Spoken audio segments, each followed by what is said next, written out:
Guriga Conjuring 2/5. Guriga beerta Rhode Island ee qarniga 18aad ee la hiigsanayo oo xaraashka Halloween ee Oktoobar 11.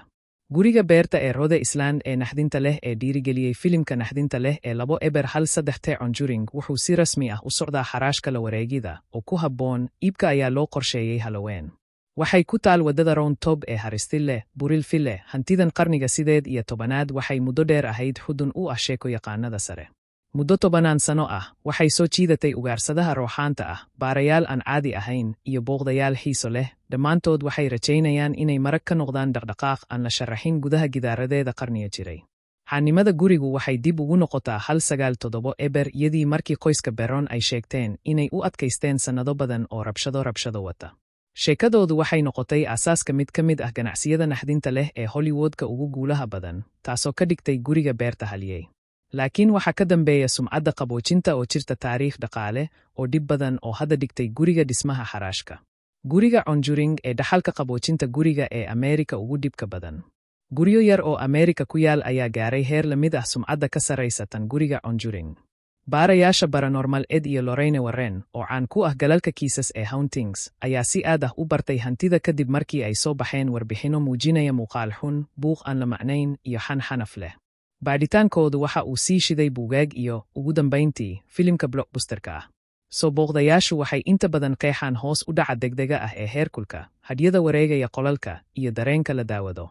Qaar ka mid ah dadka shakiga leh ayaa ku doodaya in sheekooyinka loo buunbuuniyey faa'iido, laakiin sumcadda qabow ee guriga beerta ayaa si cajiib ah u waaraya. Maanta, waxaa si weyn loogu aqoonsan yahay mid ka mid ah guryaha ugu dhibka badan Ameerika. Haunted Conjuring House wuxuu u furaa dadweynaha sidii goob dalxiiska ruuxeed ee caalamiga ah. Sannadkii 2022, horumaryaha Boston iyo dhexdhexaadiyaha iskeed isku sifaysay Jacqueline Nunes ayaa guriga beerta ku iibsatay $1.25 milyan iyada oo u sii maraysa shirkadeeda Balefirello. Isla markiiba waxa ay ku tiirsatay sumcaddeedii guracan, iyada oo ka dhigtay ganacsi dalxiis oo rooxaan ah.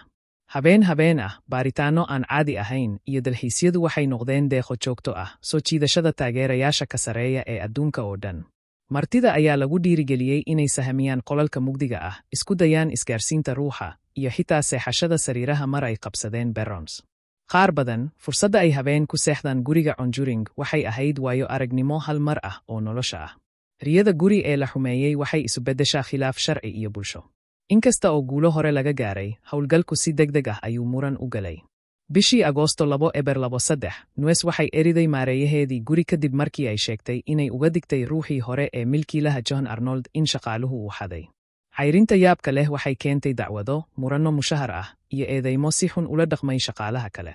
Ilaa Noofambar 2023, saraakiisha magaalada Burilfille ayaa soo farageliyey, iyaga oo kala noqday shatiga madadaalada iyada oo ay ugu wacan tahay habacsanaanta nidaamka codsiga, welwelka badbaadada, iyo socodka kacsan ee booliiska.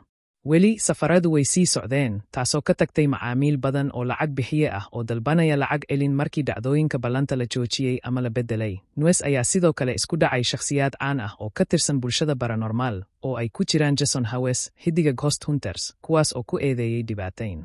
Khilaafaadka socda waxa ay si baan u xumeeyeen sumcaddii hantida ee ahayd goob shaqo oo aan caadi ahayn.